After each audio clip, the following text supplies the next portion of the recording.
Today I'm going to talk about a loan calculator. People always wonder, how does that really work? And I'm going to explain that today, how it's going to work and how you can actually do it yourself instead of using a famous loan calculator on the internet. And for that we need a few definitions. So I'm going to start with that. I'm going to start with the principal value, and that's called PV. Once I derive my formulas, it will be referred to as PV. So this is the principal value. Principal value. And that's essentially the loan amount you will take out.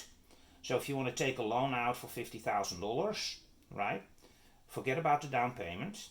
But if you take a loan out for $50,000, the principal value at t equals 0 will be $50,000. Okay? Then we have the interest rate. We call that R, interest rate. And the interest rate in my formula will be described in percentages. So if you have a loan of 8%, you will have to fill out 8 in the formula I will derive. Okay? Then you have the loan term or the loan duration. And that we call Nmax, and that's the loan duration. And the loan duration is in months. Okay? So if you have, for instance, a 6-year loan, it's going to be 6 times 12 will be 72. Okay, so Nmax in that case will be 72. Then we have the monthly payment, and we call it P. This is the one we're interested in. This is the one we're going to calculate and derive. Okay? And then we have the remaining balance. And that varies over time. So the balance at 0 before, for instance, so this is the balance. So the outstanding balance, the amount of money that still needs to be paid back at a certain point in time. Okay? So B0, for instance, is the principal value. Okay? So once we have that settled, let's try to derive what the formula is. So at B0, as I stated before, you have nothing more than the principal value. So at t is 0, if you took out a loan, the remaining balance is the principal value. Okay? So b at 1 is nothing more than b at 0, right? Because that's where you start, and that is the principal value, of course. 1 plus r over 1200 minus p. So let me explain how we get there. So you have your principal value, B0, and there will be interest accrued over that 1 month. So this is at 1 month, this is at month 0. There will be interest accrued of 1 month. What is that interest? That's essentially this amount times B0. So it's your interest rate in percentages. You divide that by 100, right? And you divide that by 12. Because it's on a monthly basis. So this n variable here runs on a monthly basis. This is month 0, this is month 1. Okay? So after 1 month, you accrued interest of 1 month over here. And you did a payment, which we don't know what that is. That's what we're going to calculate. But you did a payment. And your new balance will be B1. Okay? So now let's do B2. And it's going to be a similar thing. And here we can make one simplification, right? We can fill out B0, which is PV. So we do PV. And at the same time, I'm going to make this equal to S. So let's do that. Make that S, because I'm going to use this a lot. Minus P. So that's after 1 month. After 2 months, you will essentially get the balance you had at month 1. Again, times 1 plus R over 1200. Minus a payment. Okay, and now you're going to fill out this one. So you get PV times S minus P, that's what you have to fill out, okay, times this one, which is S minus P, okay, and that's now PV times S squared minus P times S minus P. Okay? Let's do one more and then we'll see a pattern. You can already see some of the pattern coming up. B3 equals B2. And again, this is S times S. Let's do it like that, minus P. Okay, and then we'll fill this out for B2. So you get PV times S squared minus P times S minus P. Okay, for B2 times S minus P. And worked out, that gives you PV S to the power of 3, right? Minus PS squared minus P times S minus P. Okay, and you see a pattern emerging here, and you see a pattern emerging here, right? This one is simple, as you can see. So now we can probably make the leap to Bn. So what is our remaining balance at month n? Okay, and that's nothing more than PV times S to the power n, in this case, okay,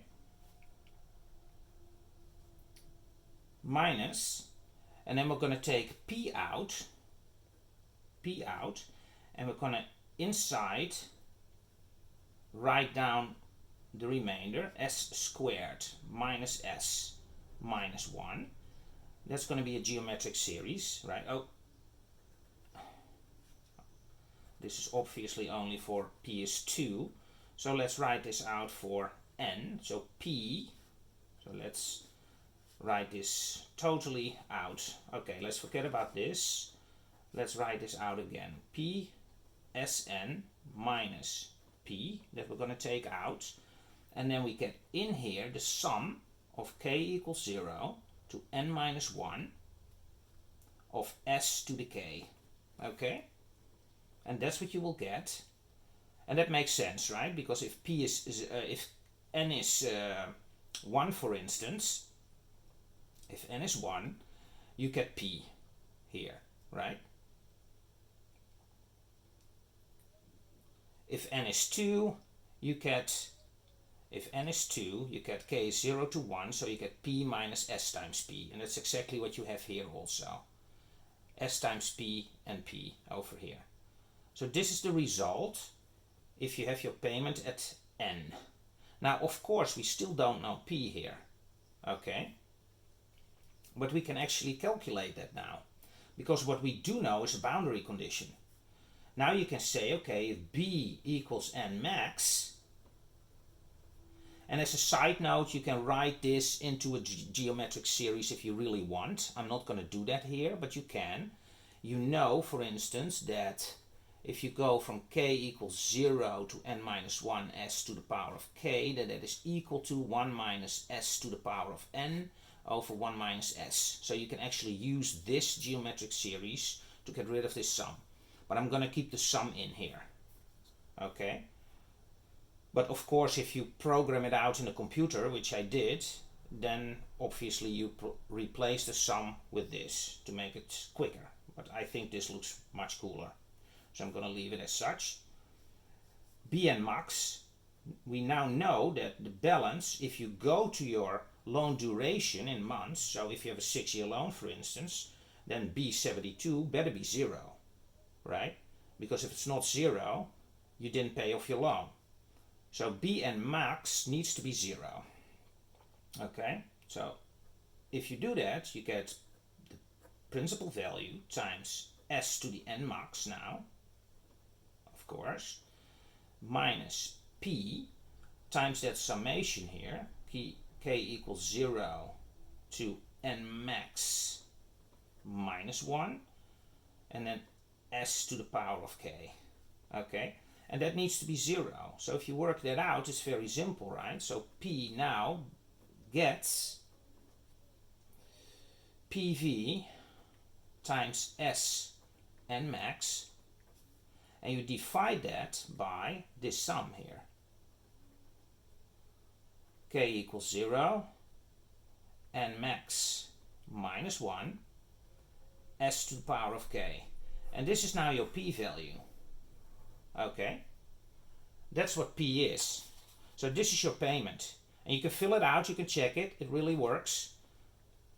So this is your payment per month.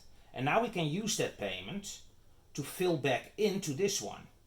So if you, now we know what P is, so now you can essentially say that Bn is nothing more than this formula over here, where you now know P. And then you know it for every n. Okay? So that's very cool. So now let's calculate. So now we know how the loan amount or the balance will run over time. And if you put that in a graph, you will see something like this. You start with your principal value, and then usually it goes down like this. Something like that, okay? And here you have your T, and that's in months. And then your principal value goes down like this. So let's now calculate the interest. How much interest you have to pay, okay? And we can do that too. We can say, okay, what is the amount of dollars I put into the pot? And that's essentially at time n, that is nothing more than n times that payment, right? You did n payments. What is the value that is remaining? That's your principal value, right? How much did you pay off, essentially? That's your principal value minus Pn, right? That's the amount of money you made on your principal balance.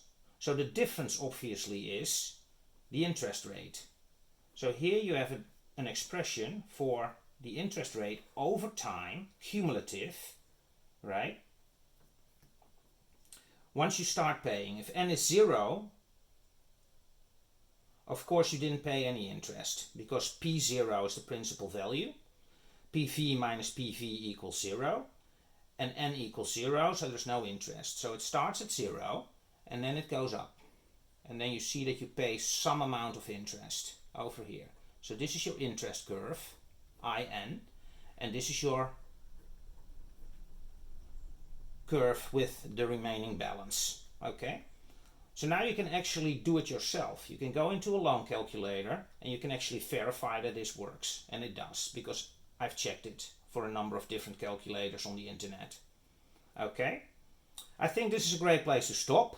If you like this video, please subscribe, please like and share, and I'll see you in the next one.